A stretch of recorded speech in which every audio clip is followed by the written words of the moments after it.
If you're into sneakers, chances are you've seen this kid before. Meet Frank, one of the most successful sneaker content creators generating tens of millions of views across platforms. He's a celebrity at sneaker events, and everyone wants to take a photo with him. But does he actually make money? Well, the video you're watching right now has earned him around $27,000. So today, I want to find out just how much money a top sneaker influencer makes and how someone can start a business through social media today. So Frank, I gotta ask, how much does the top sneaker influencer in the world actually make? Not as much as you think. Not as much as you think. All right, we'll get into it. Let's go for a walk. Do you get paid from the platform? Not a lot. It was like YouTube's only the big payer. Okay. YouTube and TikTok. Ballpark, how much? I can tell you my best month, and it's not even that like good compared to like resellers. I would make 10K on sponsorship deals. I've worked with eBay, Rejuvenator.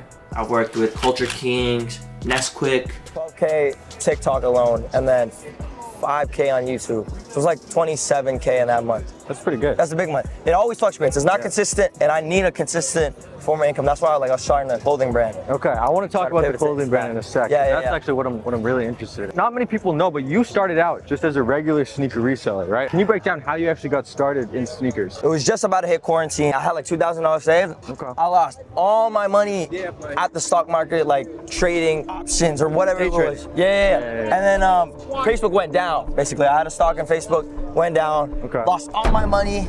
I was so bummed. I was like, I need something that's consistent that will just make me money. Yeah. And I know, like my friend, he used to resell sneakers. He used to like make money. I was like, if I can for sure make at least a little bit of profit, I'll be happy. Yeah. Because I had nothing at the time. So I was like, I'm gonna just start with that. Yeah, okay. And so you were looping, or what was the business model? I was just buying off like other people, and they were selling their shoes because they like, it's the pandemic, nobody wants their shoes anymore. It was just like, it was scary, and I was like, okay. I'm gonna just take advantage of this.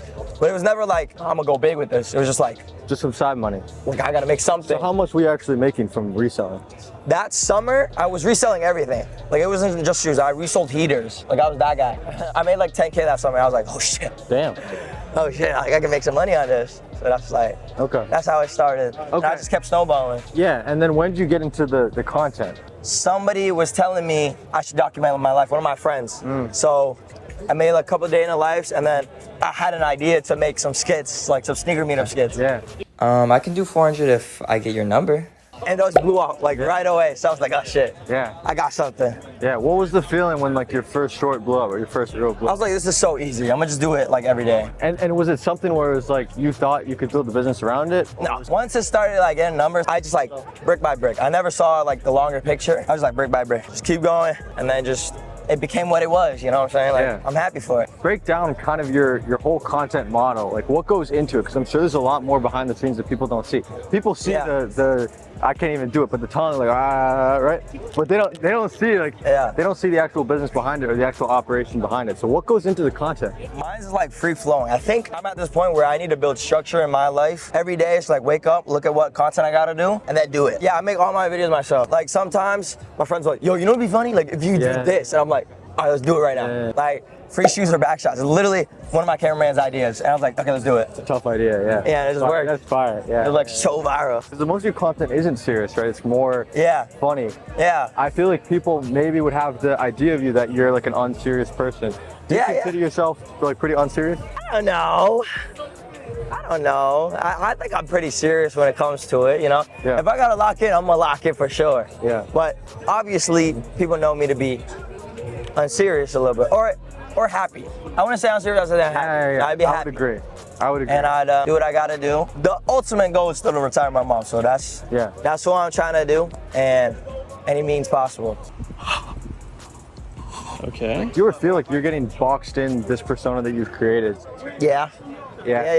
That's why I changed my Instagram name to Stay Focused Frank and not Kicks with Frank. Yeah. Because I'm trying to verge a little bit. I'm trying to take the Kaizen out route a little bit. And it's rough. It's rough. When I first started, it was like streaming to 3 people. You know what I'm saying?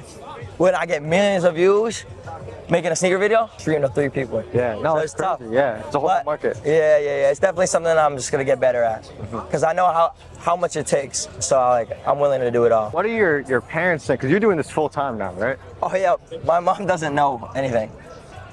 She doesn't know? She doesn't know. And you're trying to do this for her? Yeah, I'm not trying to tell her. Yeah. Why not? At first I was like, I'm a little embarrassed, but now it's like, I'm trying to surprise her. So your whole business is to retire your mom. Yeah. And she doesn't even know you have a business? No. I don't know what she thinks I do, but I think she still thinks I sell shoes. I be traveling and like my sister's just like trying to explain why I'm traveling. It's like, he's just doing business out there. So it's like, okay, I'm gonna do business out there. So Tell me more about wanting to retire your mom, right? Like, what's the goal? Why is that so important? I mean, my mom did everything for me. Like she raised me, and it's like, this is the least I could do. She gave this to me. I wear this every day, bro. I don't think take it off. I showered it out. Yeah. I was a bad kid. I was a really bad kid. My mom would always yell at me, and I don't know. She would always yell at me. We'd always get in fights. I'm lying. I was just a bad kid sometimes. At the end of the day, like now that I'm older, she was just looking out for me, and I was like being an asshole kid. I do feel bad about being a bad kid, but like I was gonna be a bad kid regardless. So like it was gonna happen. But like she helped me turn into me like the man I am today. So that's how it is. So like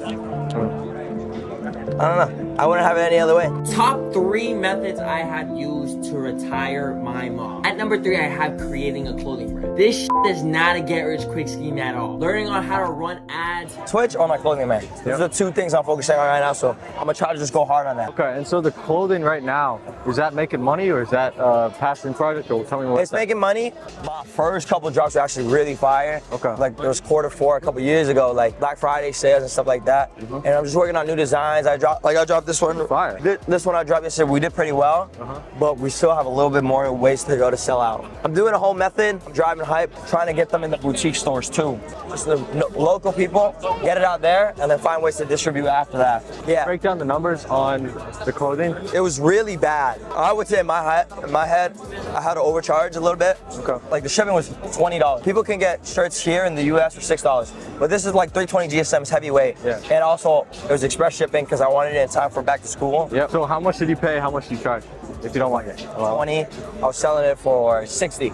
60 for this design and then 50 for the other design that I got. Okay. You designing it yourself? I have a graphic designer. See, I'm getting a little bit of a team, and I told him like, here's my vision. Can you make it like this? And then executes it, or we go on a couple cars and try to fix it up. Yeah. So is the clothing, is that long term? Like, would you continue Hopefully, that? I don't want it to be a cash grab because I feel like viewers can definitely see that. You do TikTok, don't you? You do TikTok, yeah. TikTok? Yeah. Hey man, What's up, bro? nice to meet you, bro. I appreciate it. Thank you. And number 1, content creating. Content specifically is very up and down, right? Like it's like you'll have a good week, you'll have a bad week. Yeah. But it like you said, it fluctuates, right? Are there ever times where you want to quit or you feel like just like stopping or ending it all? No, unless I retire my mom. That's like the only time I've considered like quitting. So if you retire your mom, you're done. You're out of here. Yeah, that's what I'm thinking about. Cause it's like How much farther do you have to go? You gotta be pretty I would close. say by the end of the year, I think.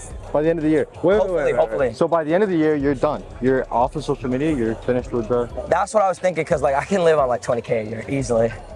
Just eat like food, snacks, and Hot Pockets. That'd be good. But right now, you're making most of your money from the clothing, or is it from the actual content? And Now it's content. Now it's content. Okay. Now it's content. Sponsorships are a big part of it because like these companies can pay so much. Yeah. So how does that work? They just reach out to me. I'll take one from you. You want to work with you or whatever, and then now I have an agent, so they like negotiate. You got an agent. Yeah. Is he reaching out to brands or the brands? Yeah, he's reaching out to brands. He's doing inbound deals and outbound deals, so I don't worry about it.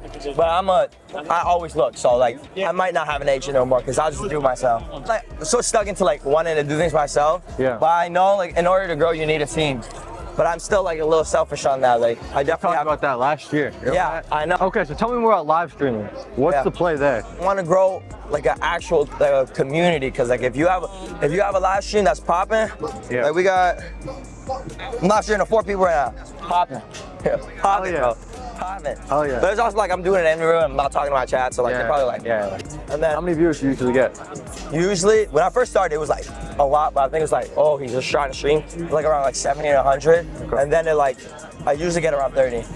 Around 30. Okay. Some days like around 15, like it fluctuates, but usually I would say 15 to 30. I feel like that's gonna be surprising to people that you have millions and millions of followers and you're getting 4 viewers on your live stream. Yeah, bro, I always get the bro fell off text all the time. It is what it is. Obviously, when you start off, you're gonna get laughed at, but like, I would never knock at somebody for trying. So I'm gonna just keep going. Yeah, because you've been through it before, right? I'm sure Yeah, when you started literally. the social media, like it was the same shit. Like you're posting, you're not seeing results, and then all of a sudden it takes off. Now the same people who were talking shit, now they're in your DMs saying, happy 100K, happy bill, right? And it just keeps on going. Like I actually got my first like hater. Like he like DMs me. He always comments like a bad comment. Oh hell yeah. Yeah. So you don't even like care necessarily about the numbers. Like you just understand. You see the bigger picture. Yeah. And you just when it comes to content, because I've in. known this. Like the clothing brand is a lot more harder because it's like new territory. But like as long as I just like really just like stay focused and logged in on just like going as hard as I went, starting sneaker reselling. I've known Frank for years now, before either of us were on social media. I mean, I remember us both camping out at the same Nike openings outside of Best Buys. And so what's cool to me about Frank is that while we both started out at the same place, we've both gone out and done completely different things. And to me, that's the coolest part about the sneaker game in general.